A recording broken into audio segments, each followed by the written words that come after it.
I'd like to get started by taking you through the agenda. We will have an introduction to the Visium Spatial Gene Expression assay. We'll talk about key steps and best practices for the Visium library prep. We will discuss the Illumina sequencing run setup and analysis. And we'll talk to you a little bit about the tech support collaboration we have between 10x Genomics and Illumina. And my colleague Alicia will take you through the first part of our webinar. All right, thanks so much, Judy. So as mentioned, I'm going to kick off the webinar with an introduction to the Visium Spatial Gene Expression assay. As we're aware, if we perform bulk or single-cell RNA-seq using tissue, this requires its dissociation. And as a consequence, there's a loss of positional information within the tissue. This is really where the power of spatial gene expression analysis comes in. Our Visium solution allows for the visualization and also quantitative analysis of the whole transcriptome, all while maintaining spatial resolution in individual tissue sections. So how exactly do we go from tissue section to spatial gene expression data? Shown here is an overview of the end-to-end Visium workflow, where sections will be placed onto Visium slides. They'll be stained, imaged, and used to construct Illumina sequencer-compatible libraries that can then be sequenced, and then the data can be analyzed by Space Ranger and then visualized by Loop Browser. And at any point during this workflow you require assistance, the 10x Genomics or Illumina support groups can help. First, I'd like to provide some highlights of the Visium solution, and then I'll dive into workflow best practices and tips.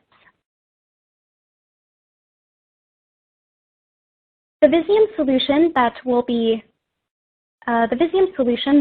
discussing today is compatible with SNAP frozen and OCT embedded tissues, and it allows for unbiased gene expression analysis from intact sections from a wide variety of sample types.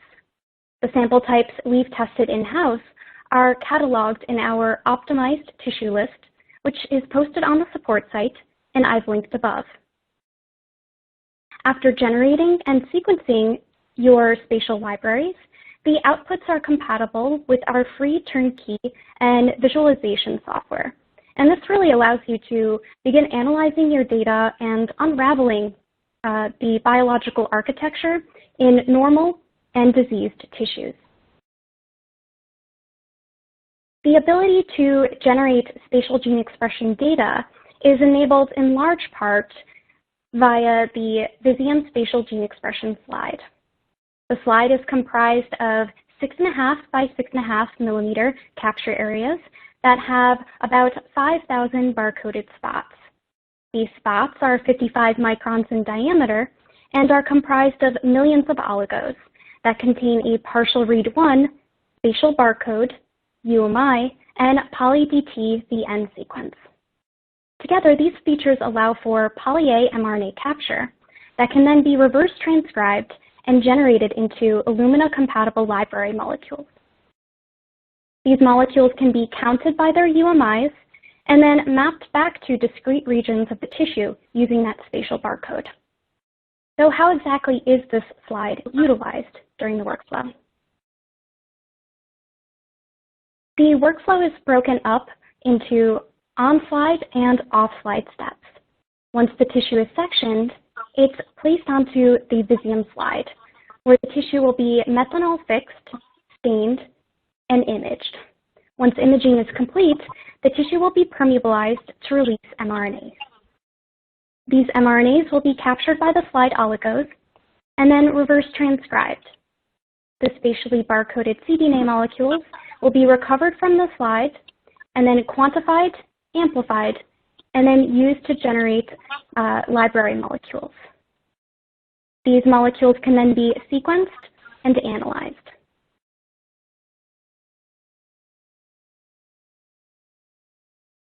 Now that we're familiar with the general steps of the workflow, I'd like to discuss key steps and best practices to keep in mind while you're performing the Visium workflow.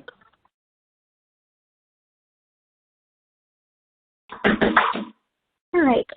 In this webinar, we won't be covering sample preparation for Visium, but we have a lot of really great content on the support site to help you get started.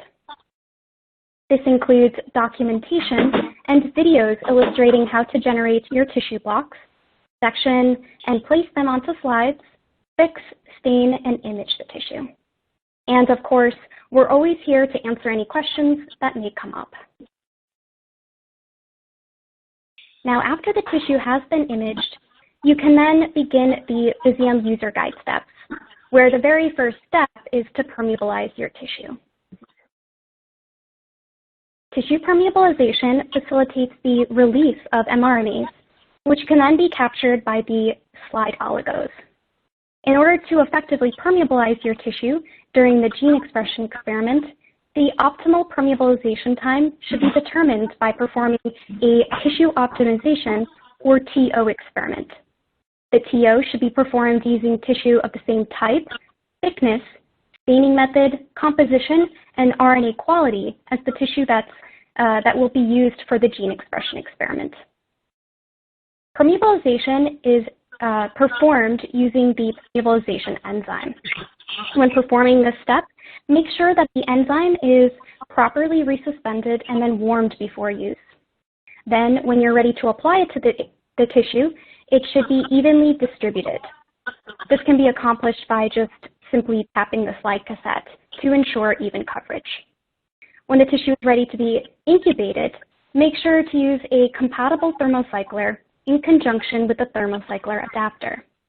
We found that when customers keep these key points in mind, they're more likely to optimally permeabilize their tissue and then generate gene expression data across the entire tissue sections. Once the tissue has been permeabilized, the next step is CDNA synthesis, and you're going to use those mRNA molecules that are captured on the slide. CDNA synthesis involves reverse transcription and second strand synthesis. The first step is reverse transcription, which requires an RT master mix. This master mix includes an RT enzyme, the template switch oligo, or TSO, and additional reagents to generate a first strand CDNA product of those captured RNAs. As RT reactions are inhibited by high amounts of EDTA, please ensure to resuspend the TSO in low TE as opposed to standard TE buffer. After you've generated the first strand products, you'll then denature the mRNA templates from the slide, and that will leave the first strand products bound to the slide. These first strand products will then be used as templates for second strand synthesis, where the TSO sequence will be used to prime from. After the second strand products are generated, they will be denatured from the slide and transferred to strip tubes. When performing denaturation steps, make sure to use fresh, diluted KOH and evenly spread it across the capture areas. And then when they are transferred to the strip tubes, be sure to neutralize the samples with Tris HCl. Using undiluted KOH during denaturation will negatively impact cDNA generation, while using the incorrect pH or concentration of Tris HCl will impinge on that cDNA amplification step. So be sure to keep these best practices in mind when you're performing these steps. After the samples have been denatured from the slide and they've been neutralized and they're in those strip tubes, you'll then quantify and amplify these products. In order to quantify the products, you'll perform qPCR, whereby the CQ values determined from qPCR will be informative of the cycle number for cDNA amplification. During qPCR, you'll utilize some of the denatured product in addition to the kappa cyberfast qPCR mix and primers against the partial read 1 and TSO sequences. It's imperative during this step to use the kappa cyberfast qPCR mix, as alternative mixes may lead to incorrect CQ determination and, as a consequence, suboptimal amplification of the cDNA. You'll then perform cDNA amplification to generate double-stranded cDNA molecules using the using the conditions determined from qPCR. Make sure during qPCR or any of the PCR steps during the protocol that the lid is at the required temperature and that the well can accommodate the full reaction volume. This will ensure that the entire reaction will be uniformly heated. Once cDNA amplification is complete, the samples will be cleaned up using Spry Select beads. It's important that the beads are within shelf life, are properly equilibrated to room temperature, and thoroughly mixed before you add them to your samples. Then, when you're performing those bead washes, use freshly prepared 80% ethanol, and keep in mind to not overdry your bead pellets. Ensuring that these best practices are followed will improve the likelihood of generating expected cDNA yields. Once the cDNA cleanup is complete, assess the quality and quantity of the cDNA product by using an automated electrophoresis instrument like a bioanalyzer, tape station, or lab chip. Shown here are two cDNA traces from two different types of tissues, where we can see that they're pretty variable in size, fragment size distribution, shape, and also yield. This actually isn't all that surprising, given that the cDNA traces are a reflection of their tissue's unique transcriptomes. But generally speaking, what we're looking for is that the cDNA fragments are larger than 400 base pairs in size. If we happen to see cDNA traces that are shifted leftward toward shorter fragments, this can be suggestive of poorer RNA quality. This can be mitigated by using high-quality tissue blocks that have RNA integrity numbers, or RINs, greater than or equal to 7, and by following sample handling best practices to maintain RNA quality during the workflow. These best practices are described in our tissue preparation guide, which is housed on the support site and I've linked above. Now, before you move forward, you'll want to calculate the total cDNA yield for each of your samples using the formula listed here. That's going to be required for when you do proceed to library preparation. Now, once you've amplified your cDNA, purified it, and quantified it, you're going to use some of that material to create Illumina sequencer-ready libraries. Library construction steps prepare 25% of the total cDNA yields of each of your samples, so then they're compatible with the Illumina sequencers. Libraries are created by fragmenting the cDNA and then adding specialized adapters to the ends that allow them to bind to the flow cell and be sequenced. These adapters are added during the ligation and sample index PCR steps, or SIPCR. During SIPCR, the dual index kit TT set A plate is used. Each well of the plate contains a unique I5 and I7 index sequence, so be sure to write down which well was used for for library preparation for each of your samples. Using the dual index TT set A plate during this particular step is absolutely critical, as alternative plates won't effectively amplify your product, nor add the necessary Illumina sequences to be able to sequence your libraries. Now, after library preparation is complete, the samples will be cleaned up, and then you'll assess the average size of your libraries by running them out on an automated electrophoresis instrument. An example trace is shown here, where you can see that there's a single discrete peak that ranges from about 300 to 600 base pairs, and the average size is about 450 base pairs. Significantly shorter libraries can be due to shorter cDNA inputs or overfragmentation, while significantly larger libraries are commonly due to overamplification. Regardless, reach out to 10x Genomics technical support if you happen to observe any unexpected final library phenotypes, and we can help troubleshoot the root cause. But provided that the libraries pass this QC step, you'll then prepare them for sequencing. Prior to sequencing, you'll need to determine the concentration of sequenceable library molecules. A reliable and accurate method of doing so is using qPCR with the Kappa library quantification kit. Now, we recognize alternative methods like a qubit or a nanodrop. While they are much quicker to perform, they're less accurate and as a consequence can impact sequencing. So be sure to stick to performing qPCR. You'll next need to determine the sequencing depth for each of your samples. We recommend sequencing each of your libraries at a minimum of 50,000 read pairs per tissue-covered spot. So in order to determine the sequencing depth, you'll first need to determine the number of spots that are actually occupied by your tissue. This can be done a couple of ways. One method is by using the manual alignment wizard tool in Loop Browser. And this is going to very accurately determine the number of spots that are covered by tissue. But you can also estimate this by eye, just looking at your capture area and seeing how much the tissue actually occupies. Whatever method you use, you'll then take that fraction and then you'll multiply that by 5,000 total spots. And that will tell you how many spots are occupied by tissue. And you'll multiply that by 50,000 read pairs per spot.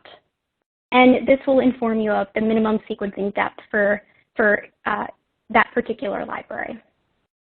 An example is highlighted below, where this particular tissue occupies about 60% of the capture area, and the minimum sequencing depth would be 150 million read pairs for this particular sample. All right, so now that you've determined the library concentration and also sequencing depth for each of your samples, you can then begin planning your sequencing run. Visium libraries should be sequenced using a 28 by 10 by 10 by 90 configuration, whereby 28 cycles will sequence the spatial barcode in UMI. 10 cycles is required for the I7 index, 10 for the I5, and then 90 for that CDNA insert. To save resources, multiple libraries can be pooled together and sequenced on the same run. Visium libraries can be pooled with each other, and they can also be pooled with other 10x dual index libraries. But there are a couple caveats that you should keep in mind. Be sure to follow our recommended sequencing configuration, and also make sure that none of the index sequences overlap. When you're ready to sequence your libraries, you can then load them in accordance with the suggested loading concentrations listed in this table here. This information is also included in our user guide. So now that I've actually gone through an overview of workflow best practices, I'm going to pass it back to Judy, and she's going to cover sequencing setup and key metrics to review once the run has been completed. Thank you, Alicia. So now that we know how to make good quality libraries, let's talk more about the steps of loading your sequencer, evaluating your run, and demultiplexing your data for downstream analysis. I'd like to start just with some general analysis considerations for Visium libraries. Here you'll see a list of the supported sequencers. These include almost all of the Illumina platforms, and those are just the ones where we've officially tested Visium libraries on. But biochemically speaking, the Visium libraries are compatible with all Illumina platforms. Keep in mind that different instruments require the I5 to be in different orientations depending on the software used. And adaptive trimming is not required during FASTQ generation. So this is not a setting that you have to consider during your run setup. Also, for these libraries, standard FASTQ generation with any Illumina software can be used. You may be familiar with some other libraries that have additional features encoded in either the I5 or I7 index read, but in the case of Visium, both index reads are only used for demultiplexing, so that makes this process a lot more straightforward. One more thing I wanted to mention for anybody who's familiar with the setting or the feature of short read masking. This is a feature where read lengths under a specific size will be converted to a string of n's. However, the shortest read for Visium libraries is 28 base pairs, which is above the value that triggers this from happening. So this is not a setting that you need to adjust or worry about during your run setup. How many samples can you load on each sequencer? Here we have a table that gives you a great starting point for the NextSeq 550, the NextSeq 2000, and the NovaSeq 6000 in regards to the recommended reads per tissue section. And the number of capture areas per run in this table refers to the number of samples that you would load. And table 2, again, is just a reminder for the recommended read configuration. And these tables are taken from a tech note we have on spatial transcriptomics, which is linked here at the bottom of the slide. Let's talk a little bit about the demultiplexing workflow. What does demultiplexing mean? Well, it's the process of going from your run folder as it comes off the instrument containing the so-called BCL files to your FASTQ files, which are separated per sample and per read and are that universal output that is then used for further downstream data analysis, giving you your interpretable results. There are different ways that demultiplexing can be achieved, and we'll be talking about this in more detail in the coming slides. Please note that for Visium libraries, there really isn't one specific way that we recommend above all others. I will explain to you all the options, and you can choose what works best for you for your lab, your setup, and just what you're most comfortable with for your experimental conditions. In general terms, demultiplexing can be done on a server or on the sequencer for the sequencers that support this. It can be done in BaseSpace Sequence Hub, or it can be done in the 10x Genomics software Space Ranger. The FASTQ files then are analyzed further in Space Ranger to give you your downstream results. So let's talk about scenario number 1, where we're doing the run setup in manual or standalone mode. This is an option for all of our sequencers, and the output from the run will be the BCL files. Those can then be either directly input into Space Ranger, or you can use a software such as BCL to FASTQ or BCL Convert to generate your FASTQ files, and then use those as input into Space Ranger. So please note that Space Ranger can accept either a run folder with BCL files or the already demultiplexed FASTQ files. For this process, for the run setup in manual mode, a sample sheet is not required for the run setup. There's only one exception, and that is the MySeq when you are on MySeq Control Software 2.6. That does require a sample sheet as you're setting up the run, but for higher control softwares or all other instrument types, it is not required. So again, for a specific example, if you are on the NovaSeq 6000 or the NextSeq 550, you would just set the cycle lengths, set the output location, and start your run. You can already attach a sample sheet at the beginning, but it is optional.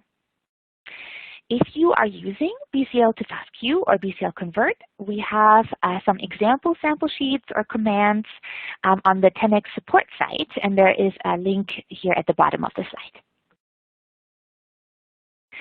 For scenario number 2, if you would like to use BaseSpace Sequence Hub, this is also a great option, especially very convenient for storing your run. This also allows you to use other analysis options in BaseSpace, such as FastQC, very easily if your run is already there. And then you would just download your demultiplexed FastQs and use them as input into Space Ranger. Here, for the BaseSpace upload, a sample sheet is required in some shape or form. Sometimes you would attach it manually. If for other sequencers, it is auto-generated by programs like LRM, IRS, or PrepTab, just depending on your sequencer. And if you have any more specific questions about this, definitely feel free to reach out to Illumina Tech Support and we can help you for your setup. Scenario number 3 is on-instrument FASTQ generation. This is an option for the NextSeq 1000, 2000, the NextSeq 550, the MySeq, and the iSeq 100. It does also require a sample sheet, similarly to scenario number 2. The instrument would then give you your demultiplexed FASTQs, and you would just use those as input into Space Ranger. So now that you've set up your run, it has completed, let's talk about how to evaluate your run. What does a good run look like? To evaluate sequencing runs, you can assess them in the free software Sequencing Analysis Viewer, or SAV, which can be downloaded from the Illumina website, or in BaseSpace if you're streaming your run to BaseSpace. We have instrument specifications for different sequencers and based on different read lengths. And here, the link is included here on the slide. A note that these are based on Illumina libraries.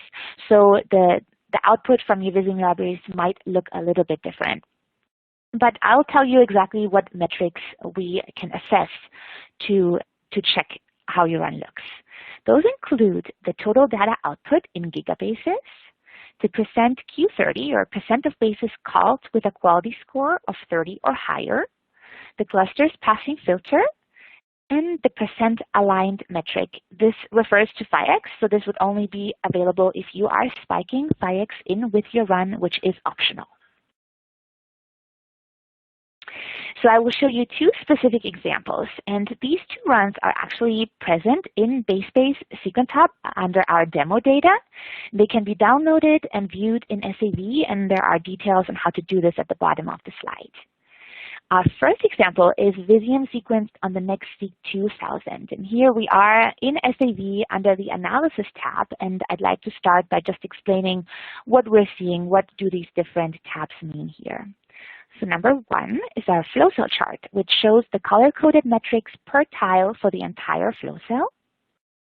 Number two, we have the data by cycle, which displays the various metrics for each cycle of the run, and they can be selected using the drop-down lists. Number three is our Q-score distribution, which shows a quick overview of the quality of the run, and the Q30 for the whole run is found in the upper right of the box. The data by lane shows plots of metrics per lane, and our Q-score heat map displays a heat map for Q-score by cycle. If we switch over to the Summary tab, we can review the total yield for this run. In this case, for the NextSeq 2000, we have 171 gigabases. The overall Q30 can be found here, which is 94.58, really great quality for these Visium libraries on this sequencer. You can also review the Q30 for each individual read, and this can really be very useful if the overall Q30 is lower than expected. You can check if this might be caused by any of the four runs, for the reads in particular. But in this case, they are all staying consistent in the mid-90s. Here is our cluster's passing filter metric, which is in the mid-70s, so around 74, 76, which is again excellent for the sequencer. And then here's our percent aligned. This refers to the percentage of PHYX that is spiked in with your run. This can be really useful to, if this metric is really vastly different compared to what you've added and mixed with your libraries at the beginning of the run, that can indicate potential problems with loading, with denaturing, with mixing, or with quantification. If we go back to the Analysis tab and look at the data by cycle changed to the percent Q30 on the drop-down widget here, we can see the Q30 scores in much more granularity for each cycle of the four reads. And this again can be really useful to see if there is a dip or a sudden drop, and it can help us assess where in any given read this occurs. But in this example, it stays nice and steady and high across all the four reads. Looking at the data by cycle again, changed to percent base, we see this characteristic pattern. So this shows you the percentage of A, C, G, and T bases color-coded, which are detected in each cycle of the four reads. And it gives you this really characteristic image for the Visium libraries. And of course, this directly correlates to the structure of the Visium library. So for example, in read 1, we are sequencing the spatial barcode followed by the UMI, and then sequencing a little bit into this poly-DT area in the library. And this is why at the end of the first read, we get this increase in T, which is shown by the black line going up. And then similarly in read 2, we are sequencing the insert followed by that poly-DT stretch from the other side, leading to an increase in A base. This is a great snapshot to see whether the library looks as expected. If your overall quality metrics are lower than expected, that can sometimes be caused by over or underloading of your run. So let's talk a little bit about how to determine whether that is the case. On the NextSeq 2000, we assess the percent loading concentration metric. This can either be found in BaseSpace under the Metrics tab, as shown on the screenshots, or if you do not have your run in BaseSpace, you would just go to your completed run folder and look for a file called primaryAnalysisMetrics.csv, and this file contains that value. For most libraries, we have proper loading between the values of 95 to 99%. However, for Visium libraries, which does contain these stretches of lower diversity, we saw best results between 93 to 97%. If your loading concentration is too low, you can increase it in 100 picomolar increments over subsequent runs. So looking at our second example, which is 10x Visium libraries on the NovaSeq 6000, we are again in SAV in the Analysis tab, and again already changed to the percent base in the data by cycle, and we are again seeing this really characteristic profile for our Visium libraries. If we check the percent Q30, it stays nice and steady and high. It is quite normal to see a slight downward slope towards the end of the read, but it stays really consistently high across all 4 reads. If we go to the Summary tab, we see our total yield from this run is 261 gigabases. Our overall Q30, 93%, really nice and high, and we also see that it stays consistent across the different reads. Clusters passing filters in the mid to high 70s, also an excellent value for these libraries. And here again is our percent aligned. Just checking, this metric is especially useful if in conjunction with other quality metrics being lower than expected to help evaluate how your loading went. How to determine over versus underloading on the NovaSeq, it's a little bit different. Here we would open the Imaging tab in SAV and create a scatter plot of percent pass filter versus percent occupied, and then evaluate its shape. And we actually have really detailed step-by-step instructions on how to do this in a support bulletin, and the link is included at the bottom of the slide here.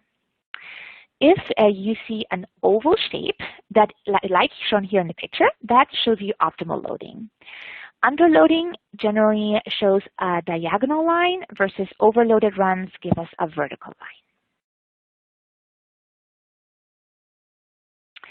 Here we have a summary table of some metrics, including the Q30, the yield, as well as the loading concentrations for several other sequencers. So if you're using any of these platforms, those could be good values to compare your run to see how similar the metrics are that you are getting. And this is taken from a technical note as well that is linked at the bottom of the slide. Okay, and now with that we've talked about sequencing, I will pass it again over to Alicia to talk a little bit about the analysis. All right, thanks, Judy. So now that we've discussed constructing your libraries, sequencing them, and then reviewing the sequencing run performance, you can then use the outputs from your sequencing run for beginning to analyze your data. Space Ranger is one method of doing that.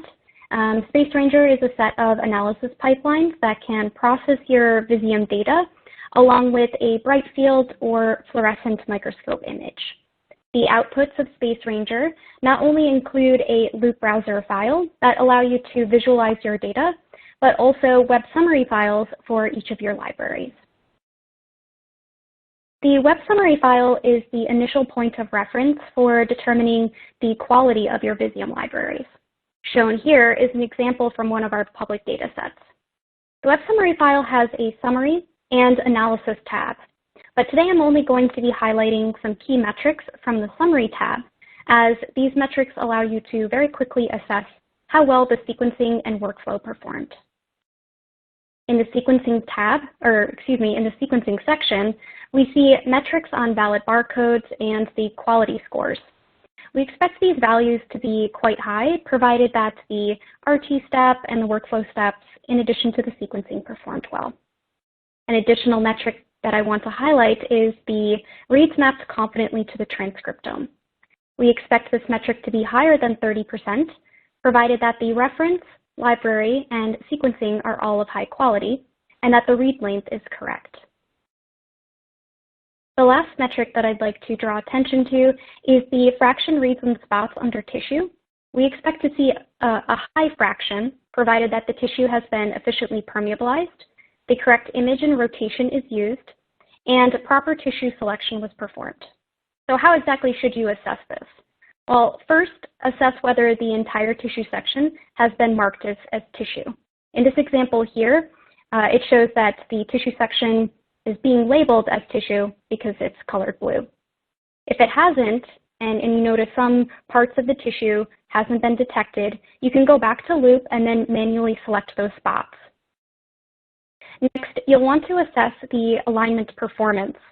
A best practice is to zoom in onto the top left corner and see and review the spots. These spots will indicate which image and data are being aligned. For instance, in this example here, we're looking at the data and image of the tissue that are in capture area B1. And we know this because we see 2 spots and then a gap. If there happens to be misalignment, just reorient your image or use manual alignment, or even swap out the image to use the correct one to solve for this problem. And actually, with our most up-to-date version of Space Ranger, version 1.3.1, detecting misalignment is even easier, as there's now an alert that will appear at the top of the web summary file if there are any signs of incorrect image orientation. And as a consequence, this allows you to even more easily diagnose these sort of issues. If any of the metrics in the web summary file are lower than expected, or there happen to be any alerts, reach out to 10x Genomics support, and we can help troubleshoot any workflow or software-related errors. If the root cause is due to a sequencing issue, we can connect you with our Illumina technical support partners. And I'm actually now going to pass it back to Judy, who's going to tell us all a little bit about our ongoing partnership that 10x and Illumina have for faster and easier case resolution. Yes, we are really excited to tell you that we have a support collaboration between our tech support teams. And I would like to start by saying that we would never share any of your data or customer info without specifically asking for your consent.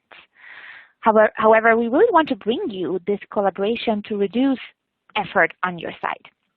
If you've ever worked with a solution that is supported by 2 different companies, you may have found yourself in a position where you're calling company A and explaining the whole issue, and then they tell you to call company B, and you have to call them and explain yourself all over again, and then they might tell you again, oh, you have to call back company A, and you're being bounced back and forth.